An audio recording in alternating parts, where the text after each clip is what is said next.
So in 2011, I was a pretty successful college student. Majored in literature and ended up making the dean's list. I tried to get involved and joined clubs. I moved into a dorm with a roommate. I hated it. Almost as soon as I stepped foot on campus, I started wondering what I was doing there. The straw that broke the metaphorical camel's back was when this professor, who knew I wanted to be a writer, advised that I spend less time focusing on my own writing and more time focused on writing assignments. At the time, I had a literary agent, in addition to taking this creative writing course and a couple other classes. I ended up having to go to my professor and beg to be excused from class just 10 minutes early for a call with my agent. Two things kind of baffled me about this. The first was that I was asking permission to go learn something, and the second was that she said no. I decided to go anyway, so I stayed in class as long as I could, jotted down the homework assignment, raced to my car, and ended up taking this call where I can only assume all true professionals do, in the parking lot of a Subway. Now, granted, this was just one experience with one teacher, but it did get me thinking that something wasn't quite right about how we view learning. You should know that I believe in education. I believe in schools, even colleges. But I also believe we need to add to our definition of what it means to be educated, to include experiences and learning that happen outside the classroom as well as within it. So I left. Flash forward to 2015. I just started taking academic classes again, and I've met professors who encourage me and all their students to tackle projects I'm passionate about. They make me curious, they make me a better learner, and in my opinion, that's everything a teacher should be. I write, I work, I travel. But first, I was a dropout. I took a gap year. At the time, I didn't really see myself as a dropout so much as a drop-in. I was trying to drop out of school and drop into life.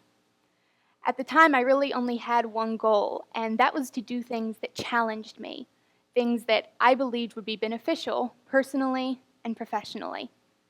And I wanted to do them now.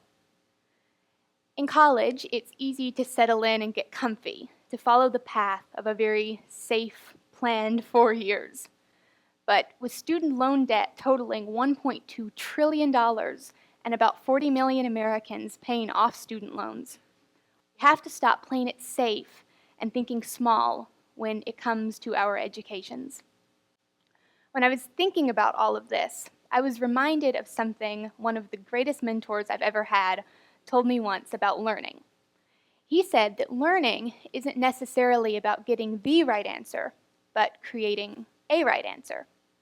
So in order to create our own answers, we have to start asking our own questions. Over the course of my gap year, I started thinking about this one question in particular. What defines higher education? We do. And if we don't, we should.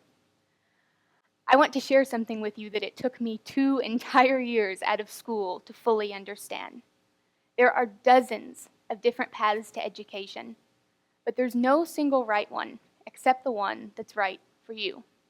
It's time to get creative about what and how we learn. We're learning all the time, whether we realize it or not, so it just makes sense to foster situations that encourage us and our students to get really excited about and interested in things. Too often, students get in the habit of putting off ideas they have or things they'd like to try simply because we can't squeeze them into our 15 credit hour semester structure. But we have to bring creativity, independence, and individuality back to education because it's the greatest chance we have at creating a world where those qualities matter.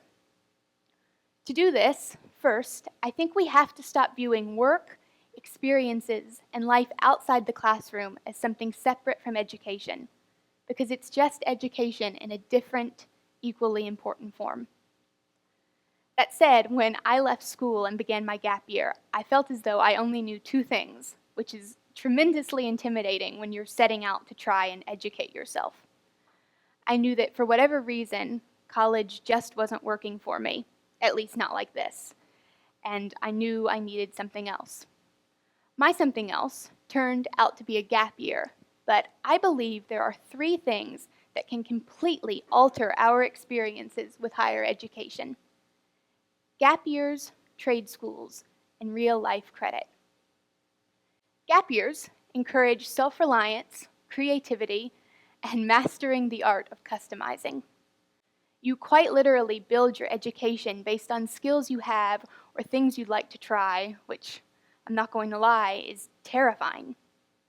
But it also gives you the opportunity to gain experiences in jobs you may be interested in or experiment with projects that matter to you. That's something that is so underestimated in our education culture. What we learn, what we spend so much time doing and thinking about, should matter to us. I wanted to write, so during my gap year, I spent time putting together pitch after pitch of ideas to send out to potential publishers. I wanted to experience starting a business, so I made a mental checklist of skills I thought I had and ended up with a yoga studio. Honestly, I spent most of my time working. So when people would come up to me and say something like, "Oh, I bet having all that free time is so nice," I would be absolutely baffled, because it got me thinking, is our view of learning really so narrow that we think if we're not sitting in a desk, taking notes, taking tests, that we're not doing anything worthwhile? That we're not learning? If that's the case, I have wasted so much time. That would also technically mean that me standing here talking to you isn't worthwhile, which is funny because this is one of the coolest learning experiences I've had in my life. Dale Stevens, founder of Uncollege and Uncollege's Gap Year program, says taking a gap year is an opportunity to gain real-world experience, follow your own innate curiosity, and develop skills that are essential in both your personal and professional life. Basically, the general idea comes down to this: why wait until you're done to do the things you want to try when you could do them now? Speaking of doing, trade schools often go overlooked just because they're seen as a secondary option. But no way of learning is second to anything else. Much like gap years, vocational schools offer a hands-on approach to education. They put you directly on a career path that requires hard work, dedication, and insane amounts of expertise.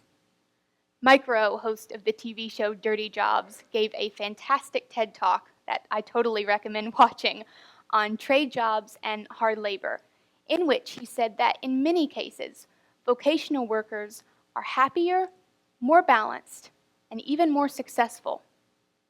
Are we really going to call that a failure simply because they decided not to study the liberal arts? I mentioned earlier that we needed to broaden our definition of education to include experiences and learning that happen outside the classroom. That's where real-life credit comes in. It's just a fancy way of saying getting academic credit for things that aren't academic classes. It gives credit to real life. The New School for Public Engagement allows students to put together portfolios of their work to apply for what they call prior learning credit, which they classify as any kind of knowledge an individual has gained on their own, through work, volunteering, or even just life experience. This is one of the most important things a university can do because it shows that there is merit in all kinds of learning, not just the ones that come with grades attached. It encourages the belief that education doesn't have to look the same on everyone, and that it shouldn't. In fact, learning shouldn't be something we do. It should be something we are. It should be part of us. As a society, especially in regard to education, we're obsessed with rules, grades, categories, instructions, and it's easy to be. We're attached to this idea of a pass or a fail, but by continuing to view learning this way, so black and white, we're failing ourselves. We love anything that tells us who we are, what we're supposed to be doing, what path to take, because it's scary to create ourselves. But that's exactly what bringing individuality back to learning does. It gives you the chance to create your education. In relation to this, Dale also said something I believe sums up the gap year experience, but should relate to learning in general. It's your moment to take a step back and see the big picture.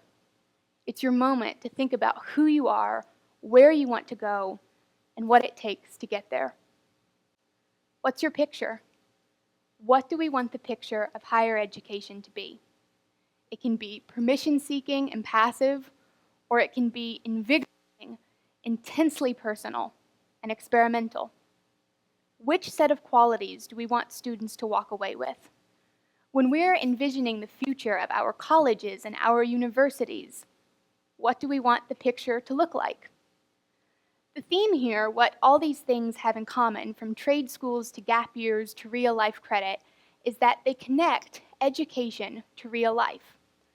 Learning shouldn't be an isolated 4-year experience, whether it's a high school 4 years or a college 4 years. It should be a continuous, lifelong endeavor that makes use of all the experiences we've had throughout our lives. In my mind, it's like this. In college, not all the time, but a lot of it, we swipe the meal card without even realizing we've paid for the meal.